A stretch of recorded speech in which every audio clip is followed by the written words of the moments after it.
నమస్తే బ్రదర్, ఎలా ఉన్నారు? Man of masses young tiger NTR నటించిన డ్రాగన్ మూవీ గ్లిమ్స్ అయితే వచ్చింది.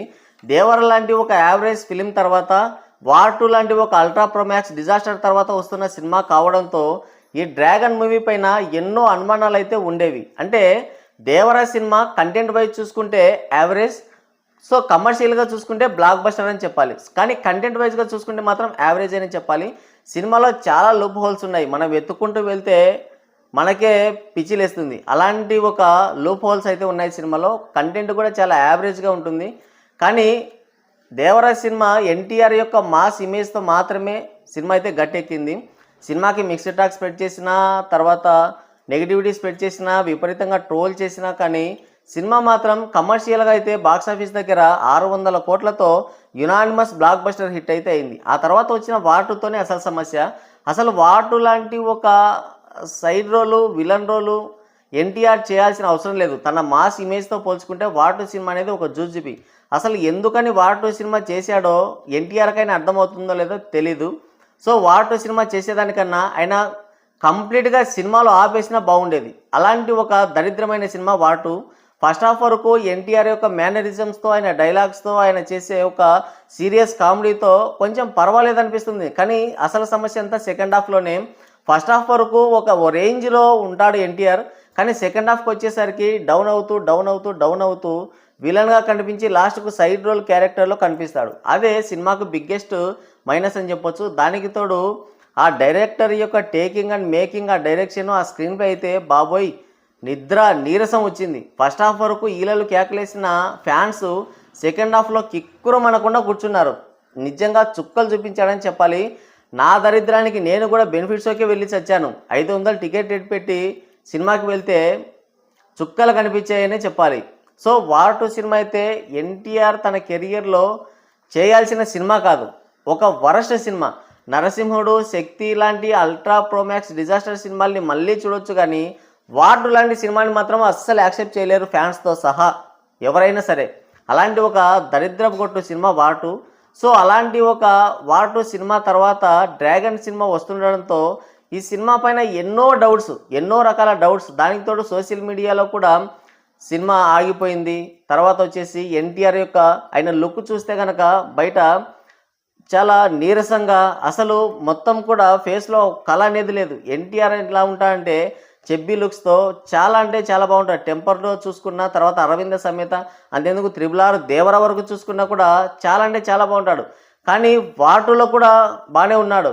కానీ ఈ డ్రాగన్ సినిమా విషయానికి వచ్చేసరికి సన్నగా అయిపోయి ముఖంలో అసలు కళ అనేది లేకుండా పోయి చాలా నీరసంగా, అసలు ఏంటి ఎన్టీఆర్ఏనా కాదా అని డౌట్ పడేంతలా ఆయన తన బాడీని అయితే మేకోవర్ చేసుకున్నాడు. అయితే తన కష్టాన్ని గుర్తించకుండా చాలా వరకు ట్రోల్ చేశారు.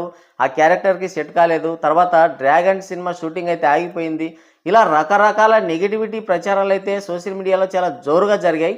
అయితే ప్రశాంత్ నీల్ మాత్రం వేటికి సమాధానం చెప్పకుండా, వేటిని లెక్క చేయకుండా ఇద్దరూ కలిసి సైలెంట్గా షూటింగ్ అయితే కంప్లీట్ చేసుకుంటూ వెళ్ళిపోయారు. సో ఇప్పుడు గ్లిమ్స్ వచ్చిన తర్వాత చూస్తే లుక్స్ అనేవి నెక్స్ట్ లెవెల్లో ఉన్నాయి. ప్రశాంత్ నీల్ లాంటి ఒక మాస్ డైరెక్టర్ యొక్క టేకింగ్ అండ్ మేకింగ్కి ఎన్టీఆర్ లాంటి ఒక మాస్ ఇమేజ్ ఉన్న యాక్టర్ తోడైతే ఎలా ఉంటుందో పక్కాగా డ్రాగన్ గ్లిమ్స్ అయితే అలాగే ఉంది. గ్లిమ్స్లో ఒక ఏఐ షాట్స్ అయితే వాడాడు. తర్వాత సలారు, KGF ఛాయలు కొంచెం కనిపించాయి. ఆ తర్వాత రుక్మిణి వసంత్ వచ్చేసి ఆ ఎలివేషన్స్ ఇవ్వడం కానీ, తర్వాత ఎన్టీఆర్ నిలబడ్డ విధానం కానీ కొంచెం సలార్ని పోలి ఉంది. తర్వాత రుక్మిణి వసంత్ ఆ ఎలివేషన్స్ ఏవైతే ఇస్తూ ఉంటుందో అది సేమ్ KGF సినిమాల మాదిరిగానే ఉంటుంది. అయినప్పటికీ కూడా గ్లిమ్స్ అనేది నెక్స్ట్ లెవెల్లో పేలింది. అందులో ఎన్టీఆర్ యొక్క డైలాగ్స్ కానీ, ఆయన మేనరిజమ్స్ కానీ, ఆ ఎలివేషన్స్ కానీ, టేకింగ్ అండ్ మేకింగ్, సినిమాటోగ్రఫీ, ఆ విజువల్స్ నెక్స్ట్ లెవెల్లో ఉన్నాయి. పక్కాగా ఇది ప్యాన్ వరల్డ్ సినిమా అని చెప్పొచ్చు. ఎక్కడ కూడా గ్లిమ్స్కి అయితే అంటే మెజారిటీ 90% వరకు పాజిటివ్ టాక్ వచ్చింది. 10% వరకు సినిమాకైతే ఒక నెగిటివిటీ అయితే స్ప్రెడ్ అవుతుంది. అందులో వాస్తవం అయితే ఉంది. ఎందుకంటే చాలా వరకు సలారు తర్వాత KGF సినిమాలనే చూస్తున్నామా అన్న ఫీలింగ్ కూడా కలగలేదని మాత్రం చెప్పకూడదు ఆ గ్లిమ్స్ చూస్తే. బట్ ఎన్టీఆర్ యొక్క లుక్స్, తర్వాత ఎన్టీఆర్ యొక్క డైలాగ్స్, ఆయనకి ఇచ్చిన ఎలివేషన్స్, ఆయన్ని చూపించిన విధానం మాత్రం నెక్స్ట్ లెవెల్లో ఉంది. దానివల్ల డ్రాగన్ గ్లిమ్స్కి అయితే యునానిమస్ పాజిటివ్ టాక్ అయితే వచ్చిందని చెప్పాలి. పెద్ది సినిమా ట్రైలర్తో పోల్చి చూసుకుంటే మాత్రం 100 రెట్లు డ్రాగన్ గ్లిమ్స్ అయితే బెటర్ అనిపించింది. సోషల్ మీడియాలో కూడా ఇదే టాక్ అయితే చాలా బలంగా స్ప్రెడ్ అయింది. దానికి తగ్గట్టుగానే ఈ గ్లిమ్స్ అయితే యూట్యూబ్ చరిత్రలోనే అంటే ఏ గ్లిమ్స్కి కూడా రానన్ని వ్యూస్ రాబట్టి యునానిమస్గా ఒక ట్రెండ్ క్రియేట్ చేసుకుంటూ వెళ్ళిపోతుంది.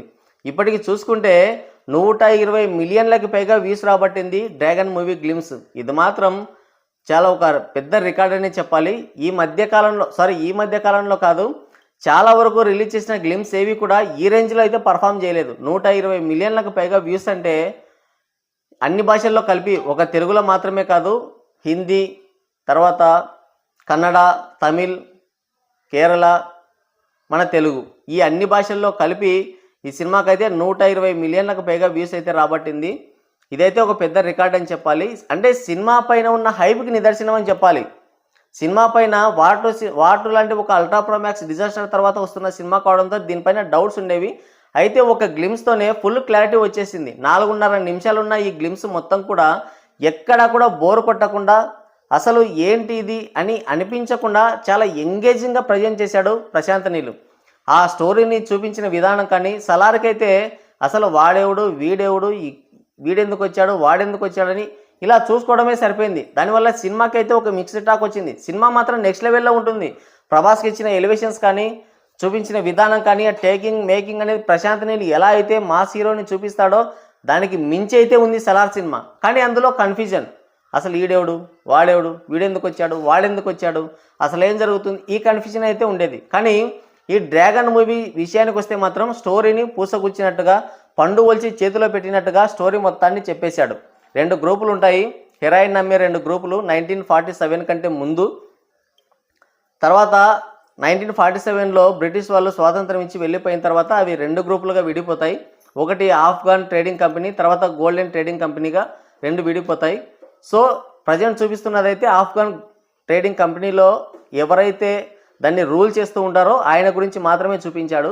సో మొత్తానికైతే స్టోరీ అయితే పూసగుచ్చినట్టుగా వివరించేశాడు. ఇక ఎటువంటి కన్ఫ్యూజన్ లేదు. మనం చూడాల్సిందల్లా ఎన్టీఆర్ యొక్క విధ్వంసాన్ని చూడాలి, ప్రశాంత్ నీల్ ఆయన యొక్క మాస్ ఎలివేషన్స్ని, ఆయన హీరోని ఎలా ప్రజెంట్ చేస్తాడు అన్నది చూడాలి. బేసిక్గా డైరెక్టర్లందరూ ఏంటంటే కొత్త హీరోల్ని లేదంటే ఉన్న స్టార్ హీరోలని నెక్స్ట్ లెవెల్లో ప్రజెంట్ చేస్తూ ఉంటారు. కానీ ప్రశాంత్ నీల్ మాత్రం ఒక భూకంపాన్ని, ఒక సునామీని మనకు పరిచయం చేస్తూ ఉంటాడు. అంటే ఆయన హీరో యొక్క క్యారెక్టర్ ఎలివేషన్స్ ఆ రేంజ్లో ఉంటాయి. సో డ్రాగన్ మూవీ గ్లిమ్స్ కూడా సలార్, కేజీఎఫ్ వాటికి ఏమాత్రం తీసిపోకుండా, ఇంకా గట్టిగా చెప్పాలంటే వాటిని మించి నెక్స్ట్ లెవెల్లో అయితే ఉంది. ఇదైతే పాన్ ఇండియా సినిమా కాదు, పాన్ వరల్డ్ సినిమా రేంజ్లో అయితే ఆ విజువల్స్ కానీ, సినిమాటోగ్రఫీ కానీ ఉన్నాయి. అందులో మరీ ముఖ్యంగా ఎన్టీఆర్ యొక్క లుక్స్ మాత్రం నెక్స్ట్ లెవెల్లో ఉన్నాయనుకోండి. ఇంకా సో ఫిజిక్ అనేది ఎంతవరకు ఉండాలో, మరీ లావుగా లేకుండా, మరీ సన్నగా లేకుండా, మీడియం రేంజ్లో చాలా చాలా బాగుంది. ఆ లుక్స్ మాత్రం అసలు ఎలా డిజైన్ చేశారో, ఆ కథకి కావాల్సిన ఆ ఫిజిక్ని ఎలా డిజైన్ చేసుకున్నారో తెలియదు, కానీ కరెక్ట్ పొజిషన్లో కూర్చోబెట్టారు ఎన్టీఆర్ని మాత్రం. ఆ లుక్స్కి అయితే ఇంకా మంచి రెస్పాన్స్ అయితే దక్కింది. మొత్తానికి ఓవరాల్గా చూసుకుంటే గ్లిమ్స్కి అయితే నెక్స్ట్ లెవెల్ రెస్పాన్స్ అయితే దక్కింది. 120 మిలియన్లకు పైగా వ్యూస్ వచ్చాయి. దాదాపుగా అన్ని భాషలకు కలిపి 10 లక్షలకు పైగా లైక్స్ అయితే వచ్చాయి. ఇందులో యాడ్స్ వేసి రప్పించిన వ్యూస్ కూడా ఉన్నాయి కొంతవరకు. దాన్ని మనం ఎంత మాత్రం మర్చిపోకూడదు. దాదాపుగా ఒక 20 మిలియన్స్ వరకైనా సరే కనీసం యాడ్స్ వేసి రప్పించుంటారు. ఎందుకంటే లైక్స్ చూసుకుంటే మాత్రం 10 లక్షలు మాత్రమే ఉన్నాయి. అంటే దీన్ని బట్టి ఆ వ్యూస్ వచ్చేసి 120 మిలియన్లకు పైగా వ్యూస్ వచ్చాయి. కానీ లైక్స్ చూసుకుంటే మాత్రం 10 లక్షల లైక్స్ మాత్రమే ఉన్నాయి. అంటే ఒక విధంగా చెప్పాలంటే యాడ్స్ వేసి కొన్ని వ్యూస్ అయితే రప్పించినట్టుగా మనకైతే ఒక క్లారిటీ అయితే వచ్చింది. సో అయినప్పటికీ కూడా డ్రాగన్ మూవీ గ్లిమ్స్కి అయితే నెక్స్ట్ లెవెల్ రెస్పాన్స్ అయితే దక్కింది.